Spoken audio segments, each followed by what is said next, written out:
కూటమి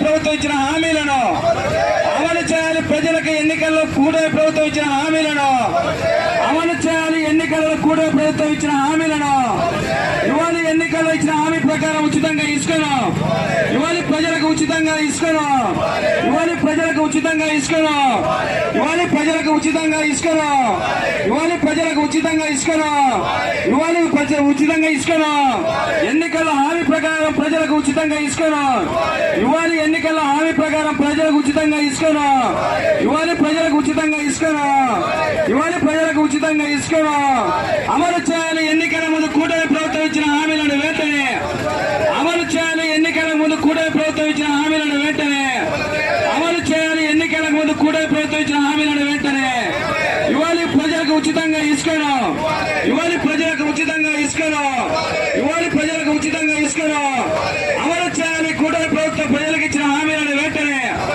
అమలు చేయాలి. ప్రజలకు కూటమి ప్రభుత్వం ఇచ్చిన హామీలను వెంటనే. పేరుకు మాత్రం సీనియర్ సీఎంలు నాకు ఈ రాష్ట్రాన్ని పరిపాలించాలంటే మంచి అనుభవం ఉంది, అన్ని తెలుసు అని చెప్పి ఎన్నికల్లో ఎన్నో నోటుకొచ్చినటువంటి హామీలు ఇచ్చి మరి అధికారం వచ్చి మరి 100 సంవత్సరాల పరిపాలన సంబరాలు చేసుకోవడానికి మరి కరపత్రాలు వేసుకొని వాళ్ళ నాయకత్వానికి పిలుపునిస్తున్నాడు. అయితే నువ్వు 100 సంవత్సరాల పరిపాలన చేయాల్సింది ఎక్కడ, ఏం చేశావు, ఆ సంబరాలు ఎక్కడ నడుపుకోవాలి, ప్రజల ముందు నడుపుకోవాలి. నువ్వు ఎన్నికలు వచ్చి 4 నెలలు అయినా కానీ అధికారం వచ్చి 4 నెలలు గడిచినా కానీ ఇప్పటి వరకుగా పెన్షన్లు తప్ప మిగతా ఎలాంటి నువ్వు ఇచ్చిన పథకాలు అమలు చేయలేదు. రైతు పెట్టుబడి సహాయం, రైతు ఇత్తనాల కోసం లేక ఎరువుల కోసం లేదా ఇప్పుడు పిచికారీ చేసే మందుల కోసం ఉపయోగపడతాయని చెప్పి రైతులు ఆశించి నీకు ఓట్లేస్తే మరి పంటలు తీరా ఇప్పుడు పిచికారీ చేసే టైం ఇప్పటికైనా మన పెట్టుబడి 20,000 రూపాయలు ఇవ్వాలని చెప్పి మేము డిమాండ్ చేస్తున్నాం. అంతేకాదు సూపర్ 6 పథకాలను ఉచిత బస్సు అన్నావు, ఉచిత కాసు అన్నావు, నీ నోటికి ఏదొస్తే అది చెప్పావు. నీకు 15, నీకు 15, నీకు 15, నీకు 18, నీకు 18 అని చెప్పి విచ్చలవిడిగా చెప్పుకుంటూ పోయావు.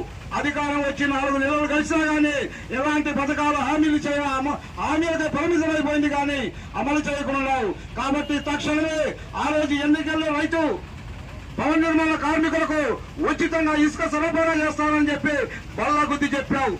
మరి ఈ రోజు ఇంతవరకు ఉచిత ఇసుక మాత్రమే లేదు, ఎక్కడ కొందామన్నా గానీ స్టాకు లేదు.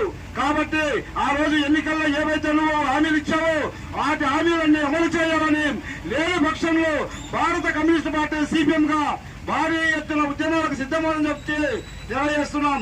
సోదరులారా, ఇంతేకాదు ఇంకా ఇప్పుడు మనకు ఇది మొదటిసారి మనకు ఉద్యోగంలోకి ఈ రోజు కమ్యూనిస్ట్ పార్టీ వచ్చింది అంటే తెలుగుదేశం కూటమి అధికారంలోకి వచ్చిన తర్వాత అసలు రాజకీయాన్ని పక్కన పెట్టి విజయవాడ మహానగరంలో వరదలొచ్చి కొట్టకపోతే తిరుపతి అడ్డు పైన ప్రజల్ని పక్కదారి పట్టించేకి ఆ తిరుపతి అడ్డులో నెయ్యి ఏదో కల్తీ ఉందని చెప్పి విపరీతంగా దానిపైన ప్రచారం చేసుకుంటున్నారు.